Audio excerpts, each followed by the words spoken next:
Hello friends, नमस्ते। कैसे हैं आप लोग? उम्मीद करती हूँ अच्छी ही होंगी एज यूजुअल। आपको पता है अभी जैसे मैंने होम टूर दिया था, अपना किचन टूर दिया था, मैंने अभी हाल में ही अपना घर का कंस्ट्रक्शन करवाया है। तो जैसा कि मैंने अपने होम टूर में बताया, मैं आउट ऑफ बजट चली गई। उसके बाद मैंने काफी सोचा कि क्या वो रीजन थे जिनकी वजह से मैं आउट ऑफ बजट चली गई। तो मैंने सोचा जो चीजें मेरी नोटिस में आई जिनकी वजह से मैं आउट ऑफ बजट गई, उन चीजों को मैं आपके साथ शेयर करूं, जिससे कि आप लोगों को जो मकान बनाने जा रहे हों उनको थोड़ी सी हेल्प मिल जाए। तो जैसा कि आप लोग सर्च करते हैं यूट्यूब वगैरह पे या गूगल पे कि how to plan a budget for construction, तो बड़ा सिंपल सी चीजें आती हैं उसमें कि आप ग्रॉस इनकम को कैलकुलेट कीजिए, फिर जो आपके खर्चे हैं आप उसमें से उसको सब्सट्रैक्ट कर दीजिए। बड़ा सिंपल तरीका है, लेकिन एक्चुअल में ऐसा नहीं है। जो भी लोग कंस्ट्रक्शन करने जाते हैं वो अपनी पॉकेट, अपना बजट देख के ही स्टार्ट करते हैं, लेकिन उसके बाद भी बजट फेल हो जाता है। उसके पीछे बहुत सारे रीजन हैं। जैसा मैं आपको सजेस्ट करूंगी कि आप जब भी मकान बनाने जा रहे हैं, सबसे पहले प्लानिंग कीजिए।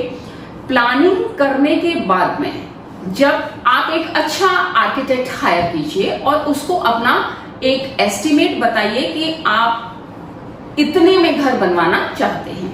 सपोज आपको किसी प्लॉट पर, लैंड पर अपना कंस्ट्रक्शन करवाना है, तो आप उसको अपना एरिया बताते हैं और अपना बजट बताते हैं।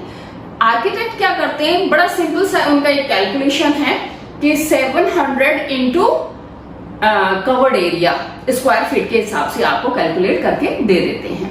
लेकिन इसके अलावा बहुत सारी चीजें ऐसी हैं जो कि उसमें इंक्लूड नहीं होती हैं। जैसे मैं आपको बताती हूँ, अर्थ फिलिंग है। आप प्लॉट पर कंस्ट्रक्शन करा रहे हैं तो अर्थ फिलिंग है। अगर वहां पर पानी की अरेंजमेंट पानी का नहीं है तो आपको उसके लिए हैंड पंप या सबमर्सिबल वगैरह लगवानी पड़ती है, तो वो भी काफी कॉस्ट ले जाती है। तो जैसे आपकी अर्थ फिलिंग है या आपने सबमर्सिबल लगवानी है, तो ये आपकी कॉस्ट को मिनिमम 1 to 2 लाख हाई कर देती है। ठीक है, तो ये आपका एक्स्ट्रा ओवर बजट चला गया 1 से 2 लाख। तो जब भी आप प्लानिंग कर रहे हैं तो इनको साथ में लेके कीजिए।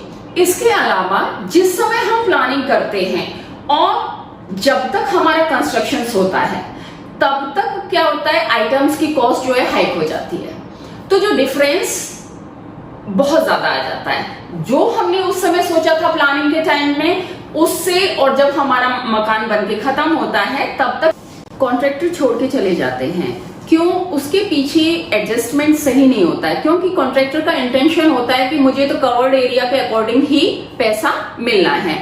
आपका मटेरियल वेस्ट हो रहा है, क्या हो रहा है, उसको उससे कुछ लेना देना नहीं है। जब आप कुछ चीजों को चेंज करवाते हैं, बदलवाते हैं, तो वहां वो इरिटेट होता है, क्योंकि उसकी लेबर कॉस्ट जो है बढ़ रही होती है और कहीं ना कहीं उसको कहीं नुकसान होता है। तो इस वजह से रिलेशंस खराब होते हैं और कॉन्ट्रैक्टर बीच में छोड़ के चला जाता है। तो आप ऐसे कॉन्ट्रैक्टर को हायर कीजिए जिसका काम और जिसका बिहेवियर आपने 1-2 जगह देखा हुआ है। जैसे मैं बात करूं, मैंने जो कॉन्ट्रैक्टर हायर किए थे वो पिछले 20 साल से मेरे भाई के साथ में काम कर रहे थे, क्योंकि मेरे भाई खुद भी एक कॉन्ट्रैक्टर थे, तो उनके साथ वो काम करते थे। बाद में उन्होंने कॉन्ट्रैक्ट लेना शुरू कर दिया, तो मैं उन्हें बहुत पहले से जानती थी। तो मेरा उनके साथ अच्छा इसलिए चला क्योंकि वो बाय बिहेवियर भी बहुत अच्छे थे। मैं जहां भी जैसा भी चेंज करने को कहती थी वो बड़े आराम से कि हाँ बहन जी हो जाएगा, है ना, कभी वो इरिटेट नहीं हुए। तो आप ऐसा ही कॉन्ट्रैक्टर हायर कीजिए। कई बार क्या करते हैं कि लास्ट में कॉन्ट्रैक्टर्स भी देखते हैं टाइम हो गया, लेबर को जाना है, नहीं तो उन्हें एक्स्ट्रा पेमेंट देना पड़ेगा, मटेरियल आपका वेस्ट हो रहा है, और वो छोड़ के चले जाते हैं। तो इन चीजों को अवॉइड करने के लिए, क्योंकि मटेरियल आपका वेस्ट हो रहा है, आपको फिर और लाना पड़ेगा, कहीं ना कहीं आपकी कॉस्ट वेरी करेगी। तो एक अच्छा कॉन्ट्रैक्टर हायर कीजिए। अगर आपके पास फुल टाइम है साइट पे रहने का तो नीड नहीं है, लेकिन मैं सजेस्ट करूंगी अगर आप एक सुपरवाइजर हायर कर लें तो बहुत अच्छा है, क्योंकि आप टाइम टू टाइम अपने कामों के लिए भी तो समय दोगे, साइड से थोड़ा बहुत तो हटोगे, लेकिन आपका सुपरवाइजर फुल टाइम वहां पर रहेगा, जो कि एक एक चीज को नोटिस करेगा कि कहाँ कौन सा मटेरियल वेस्ट हो रहा है, कहाँ किस चीज की नीड है। तो दूसरी बात ये थी कि आप एक अच्छा कॉन्ट्रैक्टर और एक अच्छा सुपरवाइजर हायर कीजिए। आप ये मत सोचिएगा कि सुपरवाइजर को आप पेमेंट करेंगे कहीं ना कहीं कॉस्ट बढ़ेगी, नहीं, बल्कि वो आपकी कॉस्ट को मिनिमाइज करेगा। 4 शॉप्स पे जाकर के आपको एक अच्छा सजेशन दे सकता है, आपको रेट प्रोवाइड करा सकता है। तो ये आप ध्यान में रखिएगा। इसके अलावा आप मटेरियल लाने से पहले कई शॉप्स पे जाइए, वहां सर्च कीजिए किसके क्या रेट है, किसके सामान की क्या क्वालिटी है, उसके बाद ही किसी कंक्लूजन पे पहुंचिए। और हाँ, एक बात और, हम क्या करते हैं, हम 1 या 2 रुपए, सपोज मैं स्टील लेने गई, मैंने कई शॉप्स पे रेट ट्राई किए, एक जगह मुझे शॉपकीपर ने 0.5 पैसे का डिफरेंस दिया।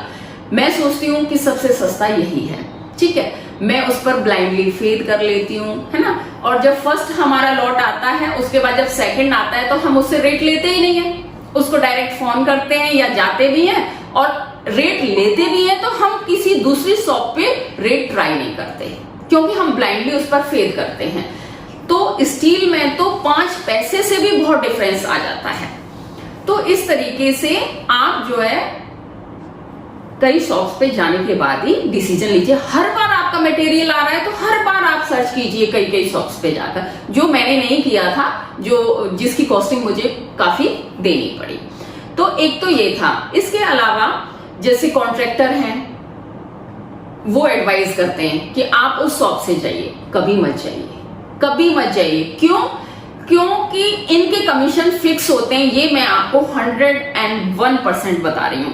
ये मेरा मकान तो अभी बना है, इससे पहले मैंने एक हॉस्टल बनाया है, तो उसमें भी मैंने कॉन्ट्रैक्टर के ही भरोसे पर बहुत बड़ी मार खाई। मैं स्टोन लेने के लिए किशनगढ़ तक गई, लेकिन वहां देखा, जब मुझे ट्रक लेना था तो कॉन्ट्रैक्टर का पहले से ही सेट था, उन्होंने पूरा क्रैक मटेरियल हमें दे दिया ट्रक में भर के, और उसका कहीं भी यूज नहीं हुआ, मेरा बहुत बड़ा नुकसान हुआ।